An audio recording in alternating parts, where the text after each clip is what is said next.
Hello, my name's David Runciman, and this is Past, Present, Future, the History of Ideas podcast. Today, in our series on the history of bad ideas, I'm talking to the historian, broadcaster, podcaster, Dan Snow, about the idea of the decisive battle. Why are we so drawn to the thought that wars and indeed history get settled on the battlefield? What does the idea of the decisive battle miss about how history really works? And what fateful temptations does it put in the way of political and military leaders? So, Dan, we're going to talk about the idea of the decisive battle, and we're going to talk about some battles and the ways in which maybe they create that myth. But I'm not a military historian, and this may be a naive question, but I've always been puzzled by battles themselves in the sense that I'm not always completely clear why they happen, because it feels like there's a rule in war, which is you need to have battles. And I get why the stronger party might want to gather everyone on a field in the middle of somewhere and fight it out so that at the end of that battle, you know who's won and who's lost. But it does take two to tango.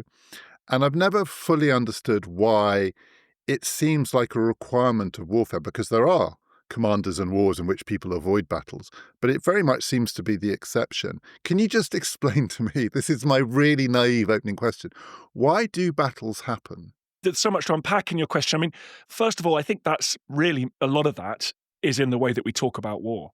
It's easier to remember and talk about battles for reasons I think we're going to unpack in the rest of this episode. In fact, most of war isn't battles. Most of war is, people always talk about, 90% boredom, 10% terror when you talk to veterans. You look at the Napoleonic Wars, most of Britain's experience in those wars is the endless blockade of the French ports, slowly strangling Napoleon's European economy. There are great admirals in the Royal Navy, very successful admirals, who never fight a battle in that period. Is that by choice or by default? Sometimes by choice, yeah. And you talk about the stronger party. Actually, yes, it goes all the way back to Sun Tzu, The Art of War. Sometimes, he famously said, actually, true genius is avoiding battle to win without shedding blood.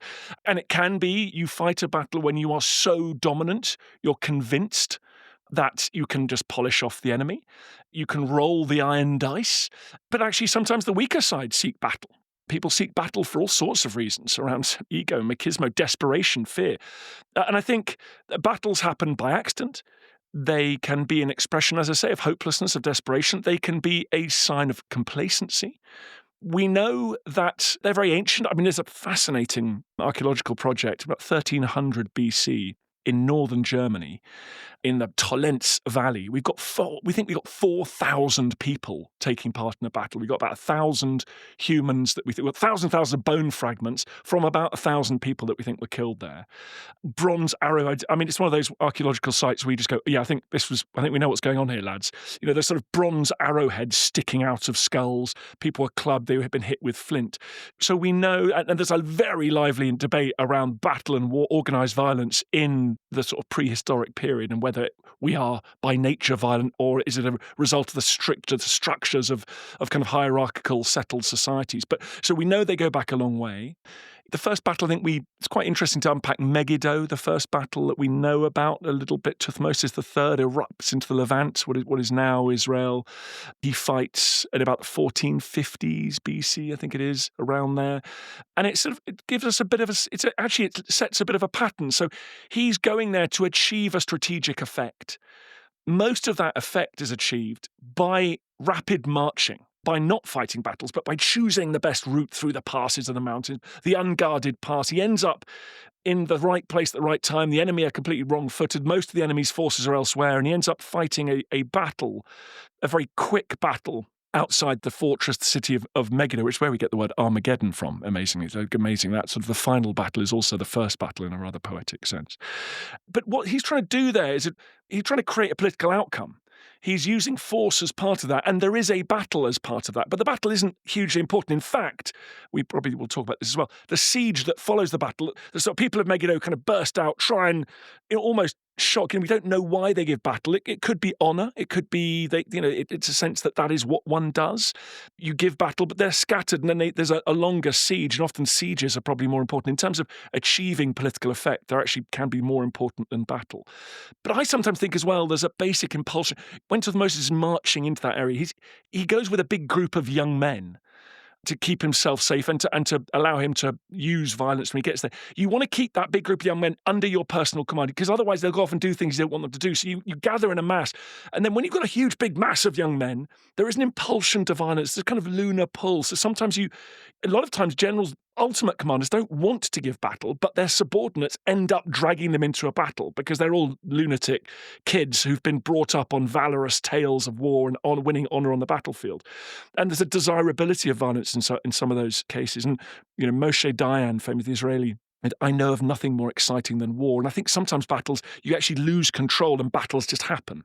Yeah, that was going to be one of my questions, which is it about holding the armed force that you've gathered together? There's the thing that we're often told about ancient Greek warfare, which is, this runs right the way through to relatively recently, I think, which is the conflict between war and harvest time and the need to, you've got your army, you've assembled it. This thing will naturally unravel. People will drift back unless you give them something to do. And it may be that it's just harder to hold a military force together in the absence of battle and set piece events than it is to give these people a focal point, something that makes them feel like they have to stick it out. Absolutely. And there's lots in there as well around the confidence of the ruler. How secure do they feel on their throne, in their position? Are they going to... Napoleon in 1814, the enemy is knocking at the gates of France, and he's very reluctant to sort of pursue the kind of tactics that the Russians used against him in 1812. He's very reluctant to just allow sort of peasant guerrillas to start chipping away at the enemy, because he's nervous about his own throne.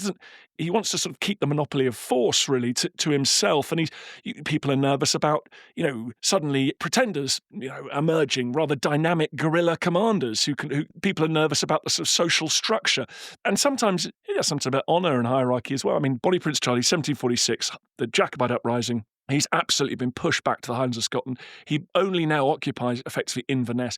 He doesn't think it is consistent with the dignity of a crowned head, as the Prince of Wales, he styles himself, to wage a guerrilla war in the glens of Scotland. He wants to fight a battle which everyone around him knows, and I think he knows, will probably be disastrous, but they'd rather seek battle at Culloden than admit that they're a sort of shambolic guerrilla movement, because he is a Prince of the Blood and he's going to fight a battle, as Prince of the Blood do, against his cousin, against the Duke of Cumberland.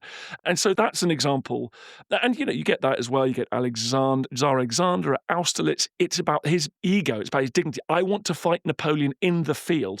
And old Kutuzov, the legendary sort of ancient Russian professional soldier, he goes, do not fight Napoleon here.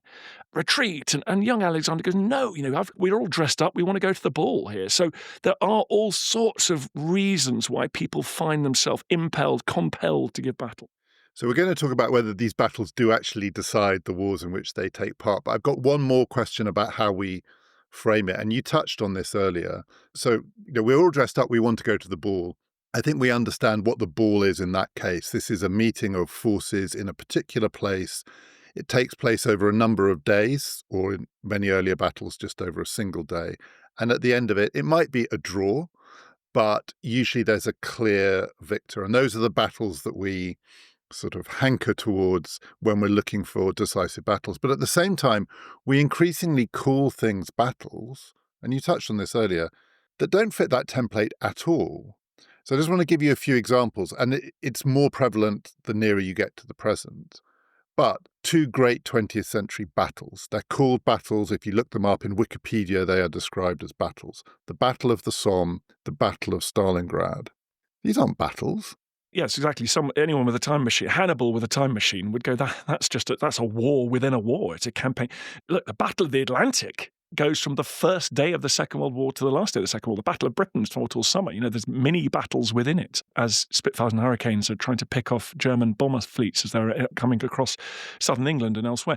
Partly, I think that the purist might say, well, in a way they are battles because they are a sort of gigantic extension Well, I mean, I agree with you.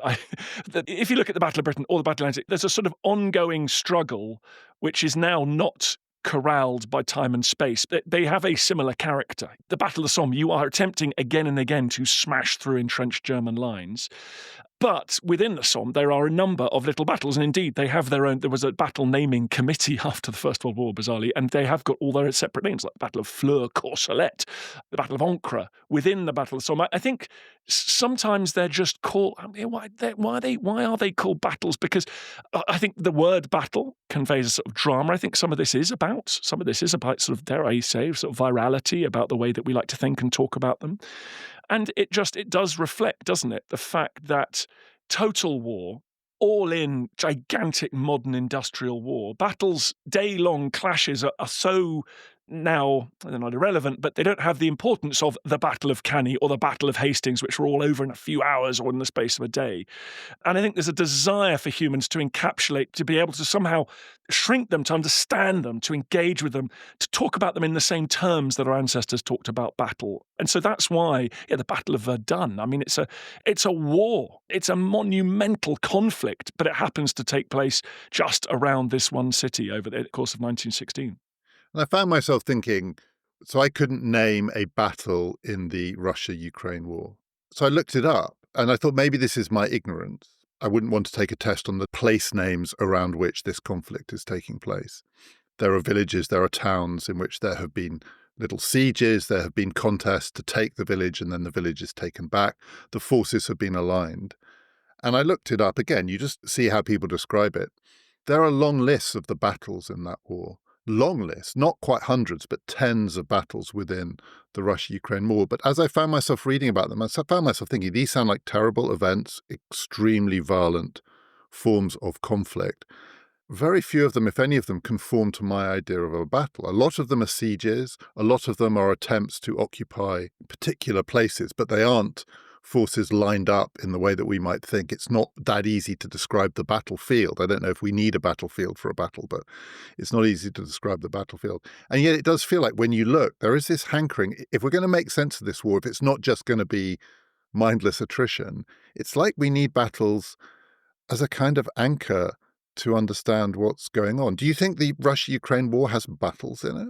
I don't, and I agree with you. It is siege warfare. I mean, look, the Industrial Revolution changes everything about this planet, about our journey, and about the climate, for example. It is, and it means that the battlefield is no longer constrained.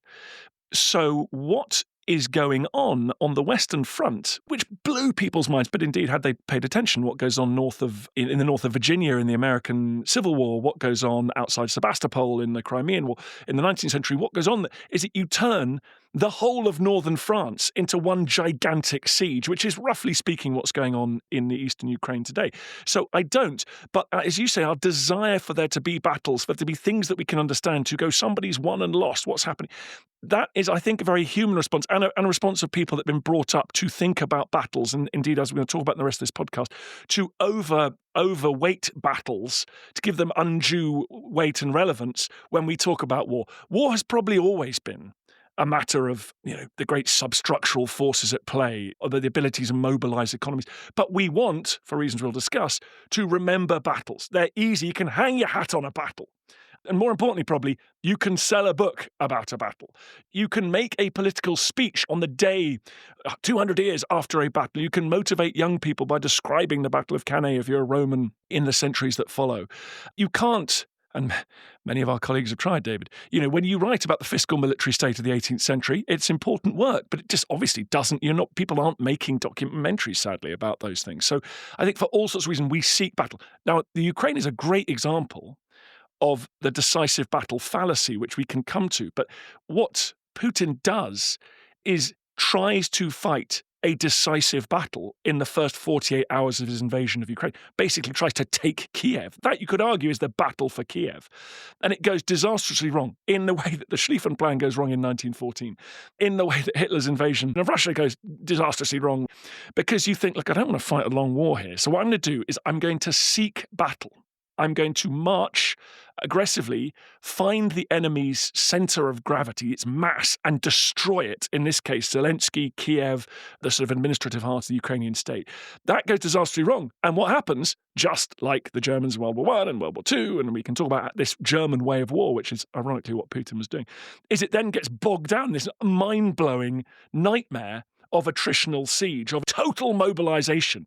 And it's exactly what he was trying to avoid because he fell for this great myth of one great decisive battle that will end the war. As Clausewitz said, battles decide everything, and Napoleon said, it is on the field of battle that the fate of fortresses and empires is decided. Putin bought that myth.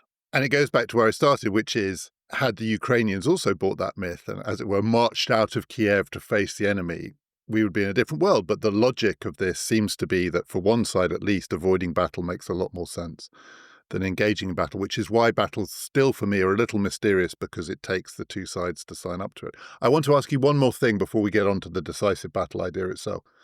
So Yuval Harari, who people will know as the author of Sapiens. So speaking of people who know how to sell books and tell a story, but before that, they may not know that he was a professional military historian. Actually, medieval warfare was his specialism.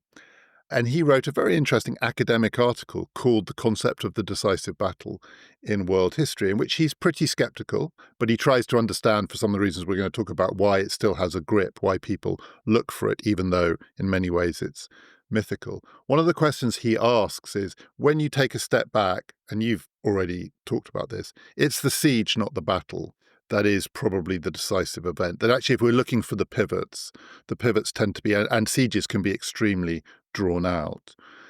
But we don't talk about the decisive siege. You can sell a book about a siege. The novel I'm reading at the moment is a fictional siege, it's The Siege of Krishnapur. A great book. And sieges maybe they make great fictions. There are great novels about the siege of Leningrad. The drama of a siege is good for the fiction writer, but it somehow doesn't conform to what we want. I don't know whether it's because it's too drawn out. I mean, the logic of it, for me, makes complete sense. So I don't have any problem understanding why sieges happen. If someone's invaded, you retreat to the thing that you can defend, and then you defend it. But we don't talk about the decisive siege. I mean, the siege of Constantinople, the siege of Leningrad don't ring in the same way that the Battle of Stalingrad does. But of course, that's right. The great example of that is as the Battle of Gettysburg is going on the east coast of North America during the US Civil War, Ulysses S. Grant takes Vicksburg in a sort of grinding, brutal campaign at the same time as Gettysburg's being fought. And military historians will always say, well, in fact, Vicksburg's much more important. And it really is, because that gives the Americans, the Union side, control the Mississippi. The Confederacy is chopped in half. And taking a city, given that all war is about achieving a political effect, it's about changing the strategic geography. Cities often is a locus of enemy strength. It's where decision-making, it's where treasuries are, it's where the religious and political centres are, and it's where a bureaucracy might be. So clearly taking a city is far more important, but they are grim. I mean, there's far less space for heroism. I mean, we're simple people brought up on stories of two armies marched to a field, and that day, the history is hammered out. Victor Hugo says about Waterloo, which we might come to, it wasn't a battle, it was a change in the direction of the universe. I mean, how dramatic. It takes place in one day. It takes place when people are eyeballing each other. And there isn't the sort of ungentlemanly sort of siege works, and they're not hiding from each other. They're all sort of marching towards each other with their breastplates shining and their flags held aloft and their trumpets blaring. It is, I'm afraid, I think it's that sort of schoolboy, toy soldiery way in which we tell stories of battle, and understandable. These events, battles, are extraordinary. Again, Napoleon was a failed romantic novelist in many ways. And he said, between a battle lost and a battle won, the distance is immense. And there stands empires. And I don't think he was right about that. But you can see why this is far more attractive than talking about the monstrous, grinding, attritional nature of a siege. And Gettysburg is a much better story than Vicksburg, just as a content provider, I can assure you.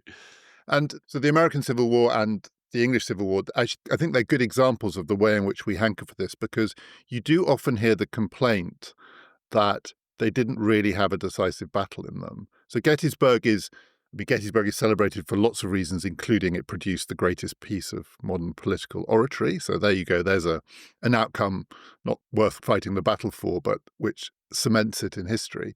But the civil wars themselves were pretty decisive. The English Civil War, it had a pretty decisive outcome. But there's almost a frustration. Why was Naseby not more of a decisive battle? And sometimes I think the thought is, to get onto this question about whether battles really are decisive, Gettysburg, Naseby, they weren't decisive in the way that we want a battle to be a clear victor, a direct line from the result of that battle to the outcome of the war, because the outcome of the war is still a long way off.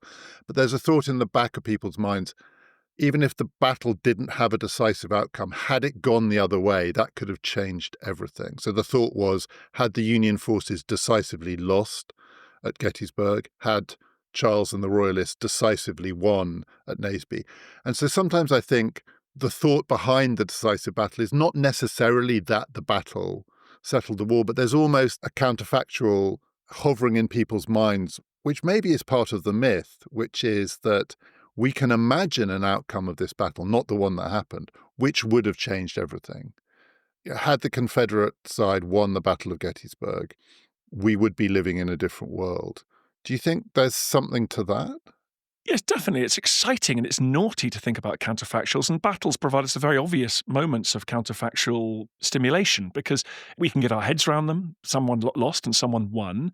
Look, war is decisive and battles contribute to winning and losing wars, and therefore often we want to locate a decisive moment, a decisive battle in that war. Again, partly because of the way it's taught, the way its stories are told. It's less interesting that actually the English Civil War was won and lost in the naval blockade, the fact the parliamentarians controlled the navy, the flow of money into the city of London. And yes, it can become exciting to just go, well, what we can do, if we want to think counterfactual, let's flip a result. And there's great examples of that. The Battle of Tours, sort of fought near Poitiers between Charles Martel, late 732, and the Umayyads. I mean, it's an extraordinary story. The Umayyad Islamic Empire is advancing out, has reached central France, and this force is destroyed by a Frankish army, with all sorts of consequences. And Edward Gibbon, famous, people used to get so excited about this battle. This was seen as one of the great battles. Had it not been for that battle, Western Europe would have become Islamic. And now modern historians very annoyingly go, no, it's fine. It didn't really mean anything. It was a raid. It got repulsed, but there were other battles. It should be seen as part of a kind of campaign. And eventually the Franks were successful in stopping roughly speaking, stopping the Muslim forces at the Pyrenees. But it's very interesting to think, had that battle gone the other way? And I have some sympathy for that, partly because at heart, maybe I'm a simple person and I did grow up with these kind of stories. But actually, it's very easy for historians to be super smart, isn't it, after the event, going, well, I mean, darling, it was only a raid. I mean, I think if Cortez had been beaten reasonably quickly into his conquest of Mexico, everyone would have said, well, don't get too excited. It was only a raid, God, it would never have come to anything. In fact, it toppled the Aztec Empire. So I think that reversing the outcomes can inflate the sense that these battles are decisive, for sure. Let's get to the bad idea, which is that clearly there are battles that really make a big difference, but something about the idea of the decisive battle is itself a draw to the battlefield, and it produces sometimes disastrous military strategies, and it's a seductive idea that may be a temptation that should be resisted. That's one of the ways in which it might be a bad idea. Another way in which it might be a bad idea is that actually these things aren't really decisive. So I think there are two things going on here. And we've talked more, I think, about the first than the second. And actually, I think as you were talking, I totally get that the myth of the decisive battle is a dangerous flame drawing various moths to it. At the same time, there is another question that people maybe need more persuading of, which is, having been drawn to that flame and these events taking place on a field in Belgium somewhere in 1815, they weren't decisive. So it might be a bad idea to do it. And I think with every battle that ends up with a clear defeat, it was a bad idea for the people who lost to assemble on that field. And they may have been drawn there by the idea, the myth of the decisive battle. But do these things not change history? So let's take an example. Let's take Waterloo as our initial case study. We're going to talk about quite a few others, but do you want to say that Waterloo was not a decisive battle? So in the words of the song, Waterloo, I was defeated, you won the war. Waterloo, promised to love you forevermore. I was defeated, you won the war. This battle decided that war, didn't it? I don't think it does. And I hate myself for saying this, because when I was young, I sort of love the story of Waterloo. I was raised on it. I was raised on the Abba song course. I was raised on generations of British, it's difficult to describe them otherwise, Waterloo fans. Who this became a sort of, it was axiomatic that this decisively ended the Napoleonic Wars. It became a byword, like the Titanic hitting an iceberg. It's a sort of meme of ultimate and complete destruction. And there are examples they're problematic, but there are examples in history of those kind of battles. I mean, there's, 1709, King Charles of Sweden gets wiped out by Peter the Great at Poltava, which we can come to some that perhaps we think are more deserving. But I'm afraid I think Napoleon was totally busted flush by Waterloo. Had he defeated Wellington's allied army at Waterloo, there were hundreds of thousands of men massing on the borders of France. There were Spanish and Portuguese armies. There was Austrian, Russian armies. He could not win this kind of massive, overwhelming coalition that was being brought against him.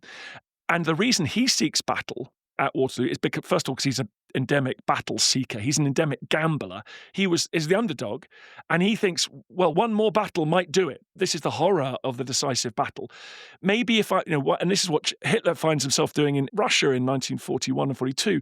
My enemies don't seem to be conforming to my will. Maybe one more crushing victory will do it. So Napoleon wins endless battles during his career, and yet he doesn't win wars. That's the tragedy of Napoleon. In fact, there's one great moment. He sits in Russia. He sits in the Kremlin in Russia. Like, what's a man got to do? He's marched to he's taken Moscow. He goes, I have beaten them. I have beaten them. It means nothing. So he's an endemic battle seeker.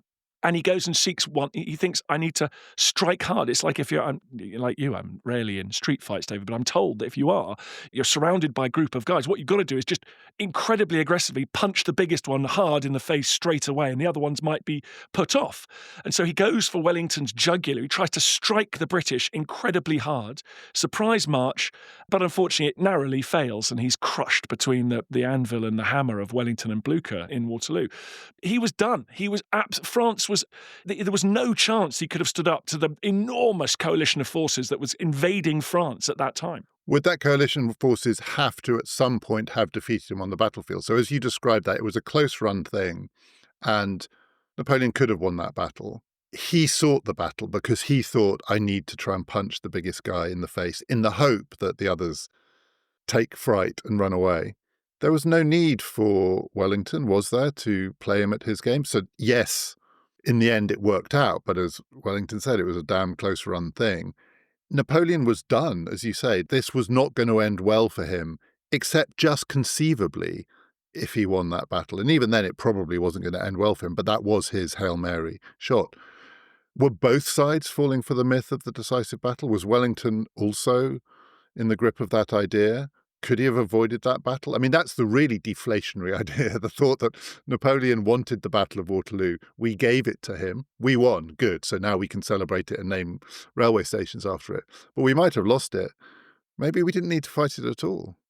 Yes, that's true. I mean, there's a difference between, it's not a geography point, I suppose. The difference between Western Europe and Eastern Europe is in Eastern Europe, you can trade land for time. So you get these famous campaigns in Eastern Europe where you poison the wells, you burn everything, you lay waste to the landscape, and you retreat, and the enemy can't they can't gather and forage as they move along, they can't drink, they are driven to complete distraction. They're broken by the logistics of that move. They do it to Hitler, Peter the Great does it to King Charles of Sweden in the early 18th century. So it's hard to do that. You can't really torch Brussels. It's bad form, I think. So it's hard to do that in the kind of much richer, much more densely packed. Yeah, and it's not yours to torch. The Russians could retreat from Moscow, but it was theirs, right? That's right. I think so Wellington decides he's going to make a stand. Now, one of the reasons is because in Waterloo, to get into the weeds a little bit, the plan is you're in such overwhelming force that if Napoleon's stupid enough to seek battle, you're happy to give battle because you outnumber him 2-1. I mean, it's insane. The Prussians and the British are next door to each other. The whole point is to almost stand at the gates of Brussels, because you don't particularly want to surrender Brussels to Napoleon, and crush. The plan in the end works perfectly. It's a wobbly moment, as you get with plans. But there's no chance. Napoleon's got no chance of beating the Prussian army and this British Allied army if they're combined. He almost drives them apart. He almost drives a wedge in between them, but it doesn't work. And so I think Wellington says the night before the battle, he's talking to the Prussians all night, horseback, people are galloping to and from. He goes, I will give battle if you come and pull my irons out of the fire, if you come and rescue me. or come and help me, tomorrow I will give battle. And the Prussians have this great debate, which is like, perfidious Albion. These guys, they're going to be back. They're looking over their shoulder at the Royal Navy. Of course they are. That's what the Brits do. They talk good game. The minute they get in trouble, they're banged. They're off. They find the nearest seaport and the Navy carry them to safety. So the Prussians having this debate. And in the end, the Prussians go, no, we are going to march to the sound of the guns. And it end up, when they arrive, it's just decisive. I mean, it's immediately decisive in that sense. I mean, it destroys Napoleon's comeback. It destroys his last and best army, and he's a prisoner of the British within a few months. How much do you think of the myth of the decisive battle for us? It's about Napoleon. So the thing that you said, which is the real puzzle here in a way, which is Napoleon was great at winning battles until that one, Waterloo, but he didn't win any wars. And Waterloo is a big deal for us in France. And also in many history books, Austerlitz, this battle that he fought in 1805, is held up as one of the decisive battles of world history. So it was a decisive battle in the sense that it conformed to the stereotype of a decisive battle. It had a winner and a loser. It did seem to lead to the end of the Holy Roman Empire. Well, the Holy Roman Empire was done by 1805. I don't think we would be living in a Holy Roman Empire world if the Battle of Austerlitz had gone the other way. But it's not as if the Battle of Austerlitz resulted in a different settlement in Europe, because more battles had to be fought until the point when Napoleon had no more battles to fight. Yet it features in so many lists of the decisive battles of world history because people love writing about it. It's a sort of beautiful event if you like a decisive battle. But it didn't decide anything. Didn't decide much. I mean, look, those lists are very interesting. If you actually look at them, Cannae is always on that list. We may talk about that later. This unimaginable destruction of the biggest Roman army ever put in the field by Hannibal, a double envelopment, seen as the textbook, still haunts the nightmares and dreams of planners today. Norman Schwarzkopf, before Kuwait, talked about his Cannae.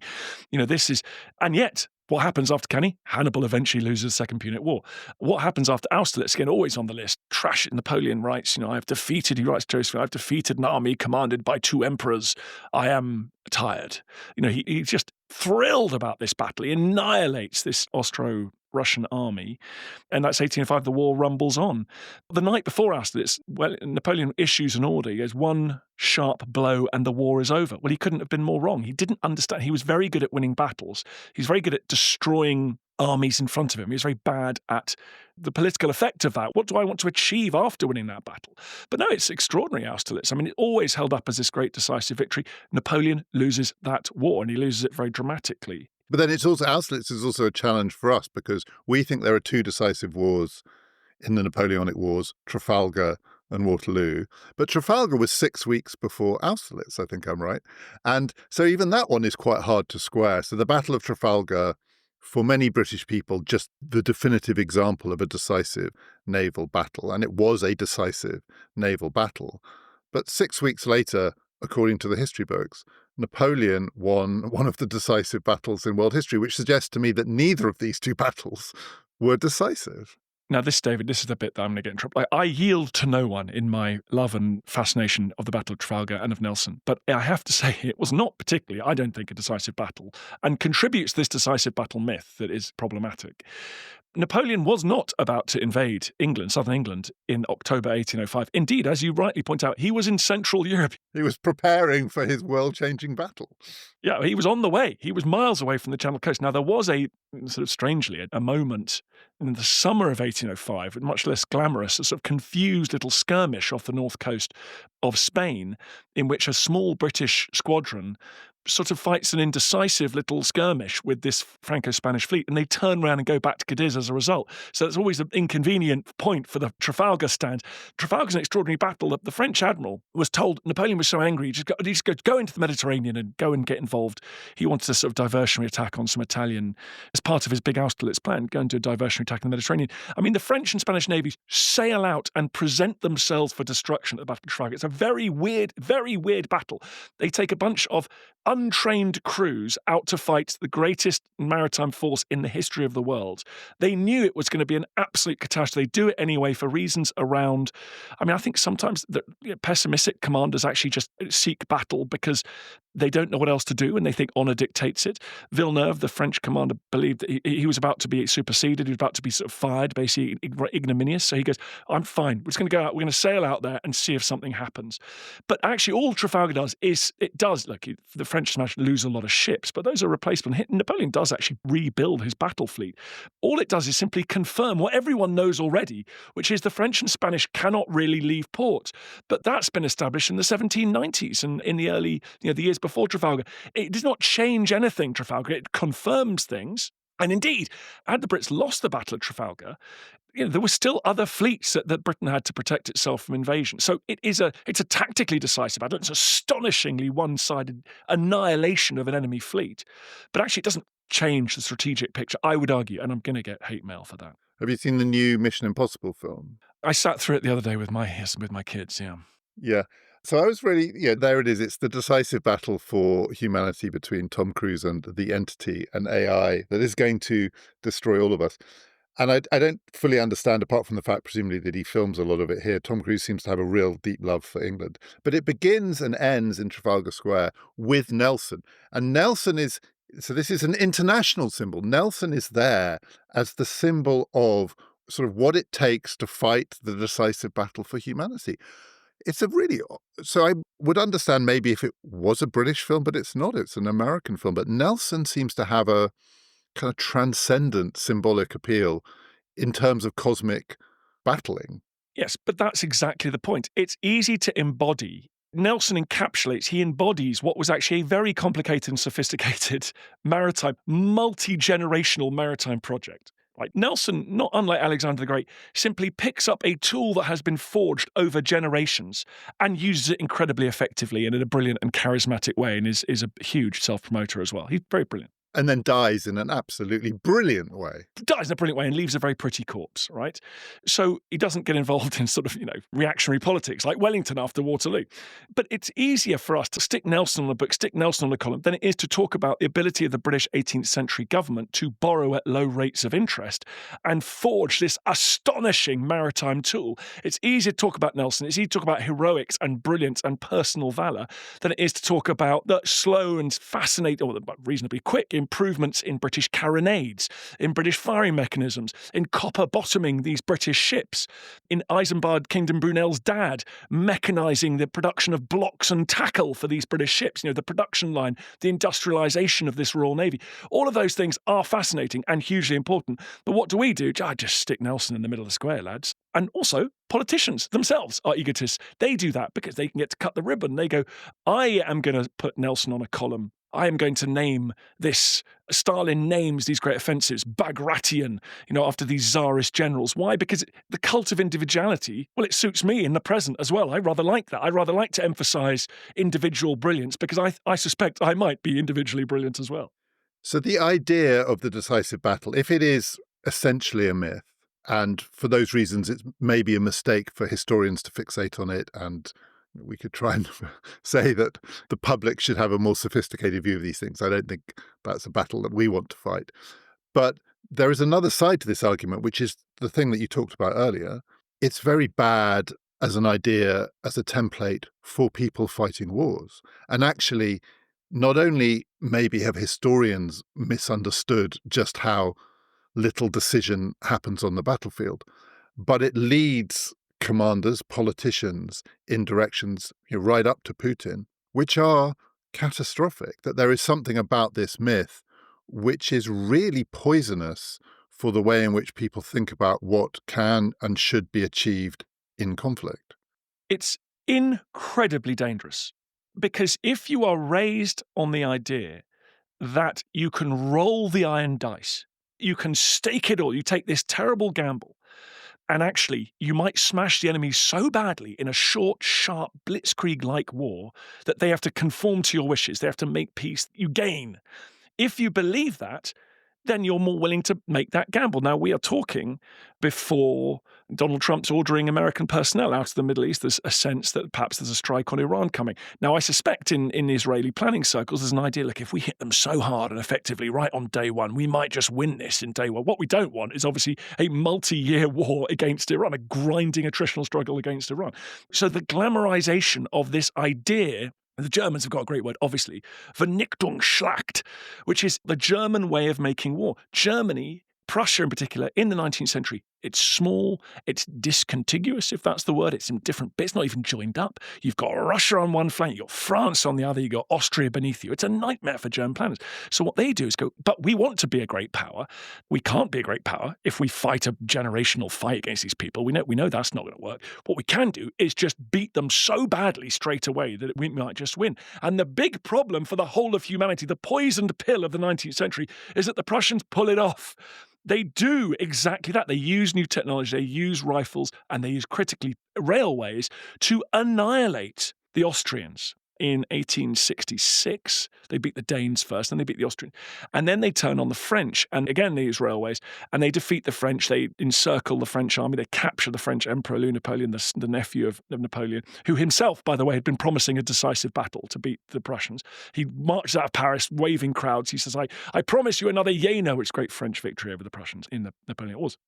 So the Prussians come away going, oh, that worked really well. Okay. And from that moment on, from 1870 to 1945, this kind of German way of making war is to seek Vernichtungsschlacht, because you are not, First World War, you cannot beat the Americans, the French, the British, the rest of the world combined, unless you think you can strike them such a terrible blow that it will knock them out of the battle. And as a result, millions and millions of people die. The Japanese cannot defeat the Americans in World War II. What do they think they're going to do? I know what we'll do. We'll hit them so hard. We will have a Vernichtungsschlacht. We will destroy the entire Pacific Fleet in Pearl Harbor. And that will mean somehow they will suddenly want to make peace with us. What happens? A long, multi-year, attritional, annihilating war that means the blood and treasure of Japan, the cities themselves, are immolated in exactly the kind of war they hope to avoid. So it's that roll of the iron dice, it's that gamble which comes from, weirdly, people looking at Napoleon. They draw all the wrong lessons from Napoleon's career, and critically, the 1860s and 70s, that basically thrusts the human race into these appalling wars of the 20th century. Same Schlieffen Plan, 1914, same thing. Germany cannot beat France, Russia, Britain. So they know what they're going to do. I know what we'll do. We'll have a Vernichtungsschlacht. We will invade in such we will stun the world. We will take Paris in a few weeks. We will then swing to the east and annihilate the Russians. What they end up doing is in a multi-year, again, attritional struggle that they are going to lose because they have got much less treasure. They've got less grain. They haven't got any fertilizer. They haven't got the right raw materials. They haven't got enough men. They haven't got human bodies to throw into the battle. So by embracing the doctrine of decisive battle, you end up condemning yourself to multi-year wars that you're not prepared to win and you can't win. And then you see Operation Barbarossa, that's exactly the same thing in 41. So that, what you've just encapsulated there, for me, to go back to where we started, is the puzzle of the battle, because to win a war, you need to decisively overwhelm the people that you're fighting and probably then take over their political institutions or coerce them in such a way that you can get out of them something which is a durable state of affairs where you have the advantage that you sought. You're not going to achieve that on a battlefield, because some of the battles that you've talked about, the blow that knocks out the enemy is not going to happen on the battlefield. You do Pearl Harbor. Do you really believe that the Americans now do not have the capacity to replace those ships? You kill as many Romans as you can. Hannibal kills as many Romans as you can kill in a day. He slaughters them in their tens of thousands. And that army is rebuilt almost instantaneously.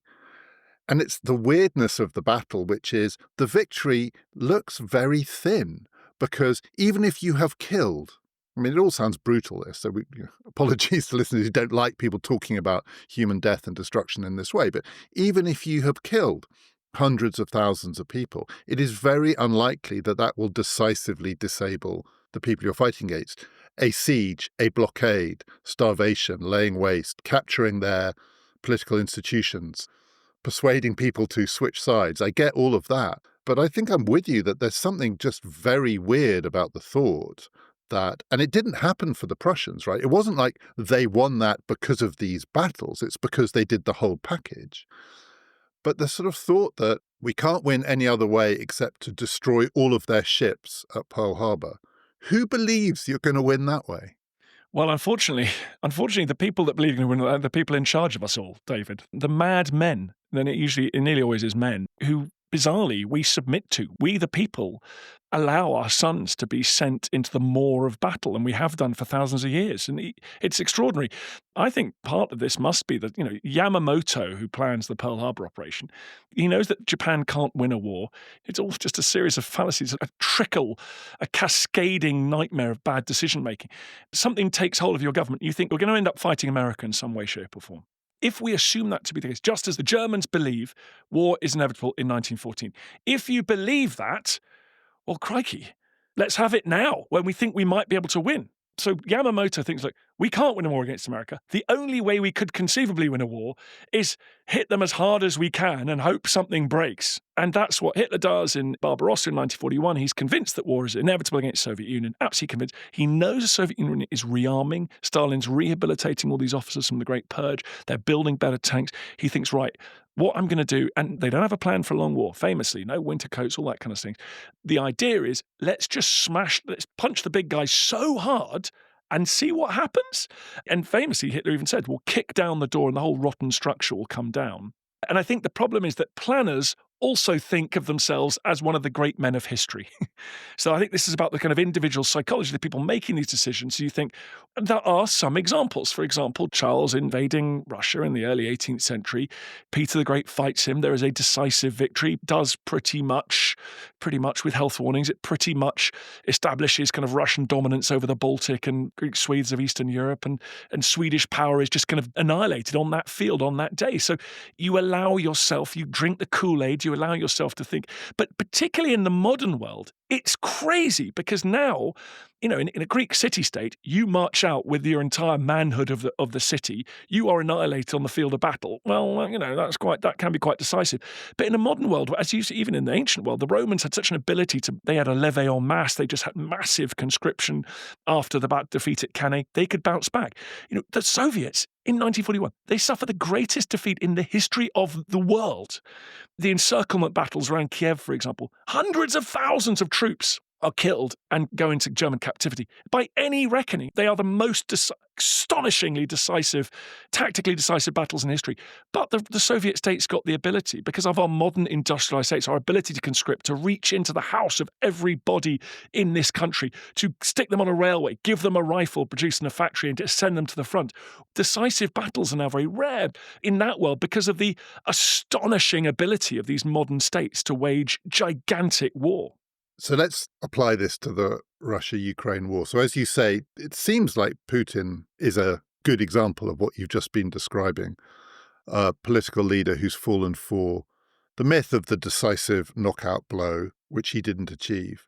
But it does also feel on the pro-Ukrainian side, let's call it the Western side in this, that myth also persists, that once it was clear that Putin was not going to win this war easily, it was amazing how quickly people swung around to the view that therefore, because someone's got to win this war, therefore the goal is to allow Ukraine to do something decisive here, to turn the tide, to flip the story and, quote unquote, to win. And it does feel like this myth is there on our side too. I mean, even in 2025, we still hanker for something which we're not going to get, as a result of which we enable something which is grimly attritional. That's certainly correct. And there was when the Ukrainians swept the Russians out of sort of northern Ukraine, that kind of Belarusian front, we all thought, is this the beginning of something? Is this the beginning of a kind of precipitous collapse? And then the Ukrainians were provided heavy stuff, got some Challenger tanks, and we were all looking forward to kind of deep penetration battles, and all the military history geeks were talking about envelopments and actually, as you say, all that's happened, which should not come as a great surprise, because this is very common, particularly since the Industrial Revolution, is you just settle down and fight one gigantic siege. And it is very hard to achieve breakthrough for lots of interesting reasons. But we also have that myth because we're drawn to moments of decision, aren't we? We all now remember this great Ukrainian assault with drones flying out of the back of trucks. That's an attritional event. It's and yet it's dramatic. It all takes place in one moment. But all it's doing is, in some small way, contributing to this great attritional struggle, in the same way that a particular attack in the Battle of the Somme or on the Western Front, it achieved some local success. It dented German morale. It sort of erodes a bit of German fighting ability. All of these things collectively, that's how you win and lose modern wars. Now, of course, the siren song of battle, it's for people that say, one more push, just give the Ukrainians a gigantic tank army and they might achieve kind of this seismic breakthrough and bring about some decisive result. And that's why attrition endures, because both sides are sort of telling themselves that perhaps one more push this summer, perhaps we just keep feeding in troops and shells and machines. Now, there may come some kind of breakthrough, but talking when we are in the summer of 2025, it does feel like a very recognizable, modern, industrial, countrywide, attritional, positional slogging match. Boris Johnson, I think, said recently of the drone strike that the Ukrainians launched, it tells you everything you need to know about Keir Starmer, that he's not willing to celebrate this event and sort of parade it.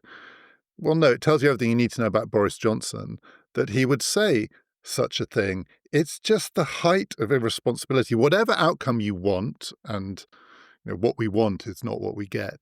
Whatever outcome you want from this war, whatever you think is right and wrong in this war, the idea that what war needs is more almost Nelson-like celebration of the event seems to me in the 21st century just profoundly irresponsible. Yeah, I think it's irresponsible. I think it wouldn't be in the top 10 list of things that I would have thought about as a trying to draw conclusions from that interesting Ukrainian strike. To use it to score domestic points is bonkers. And also what it needed to really ram it home was for all of the leaders of the West to wave the flags of their nations and say hurrah. Hurrah. And somehow take some reflected credit for its madness, isn't it? But it does show the lunar pull of these dramatic moments, and no one is talking about the meat grinder of eastern Ukraine. Instead, we are, right, understandably, we're drawn to these the Second World War. People absolutely, indeed, Churchill sort of knew this, really, these commando raids. Stalin had no time for these sort of things. Stalin famously says, modern war is a war of motors. The war will be won by whichever side produces the most motors. But Churchill, with that sort of flair for dramatism, is there something about democracy? Is there something about the need to motivate, to maintain interest and attention, that we sort of need these spectacular, we actually almost need these moments to be decisive. We need these moments to think, oh, look, here's a turning point, here's a thing happening. Because it's easier to sell that story, and Boris Johnson knows about marketing, and Churchill knew. So these sort of, the stories were brought up on these sort of Saint-Nazaire and these dashing commando raids ashore, an SAS destroying aircraft in the Libyan desert. Stalin would say, don't be silly. Wars are won by just vast numbers of men and machines and shells grinding their way inexorably across continents. And I think that Johnson is tapping into that in some way. I mean, the person who is talking about the meat grinder in Ukraine, uses that phrase every time he talks about it, is Elon Musk, weirdly, who is obsessed with the idea that this war is just a catastrophic waste of human life. Now, it might be you wouldn't want Musk and Trump to be your negotiators to find a way out of it. And it's also, I think, symbolic of the fact that it's such an unpalatable choice. You've got Boris Johnson waving the flag on one side, looking for the decisive battle. And then the people who are talking about the meat grinder are actually the people that I wouldn't trust in a million years to secure a just outcome, if such a thing is possible, in this conflict. But it's a sort of nightmarish choice in a way. If Musk is talking about the meat grinder and Boris Johnson is waving the flag, it's really hard to know where to position sanity in this. It certainly is. And it's important to say, broken clocks and all that. Of course, Musk is right. I think everyone would agree. It's a monstrous waste of human life. It's monstrous. I think 2022 is one of the most deeply depressing moments of my life, because it was a return of conventional sort of war to the European continent. The idea that, and we've seen it elsewhere in the world, of course, and I'm not being sort of myopically focused on Europe, but that essential settlement of post-1945, that however much we accept that these borders are kind of random lines drawn on a map by colonial powers and ancient warlords, the best way of trying to build global peace and sustain global peace is, roughly speaking, to accept the post-45 settlement.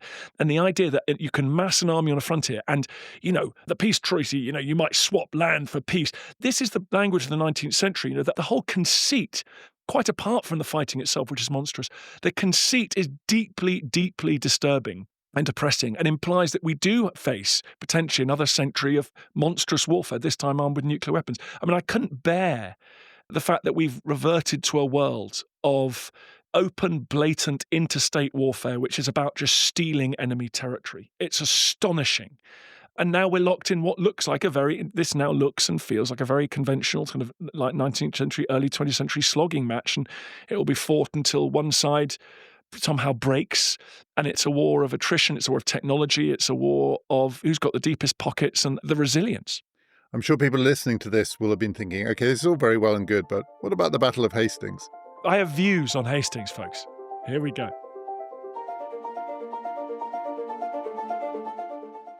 Coming out tomorrow, we have a bonus episode, which will be available on PPF Plus.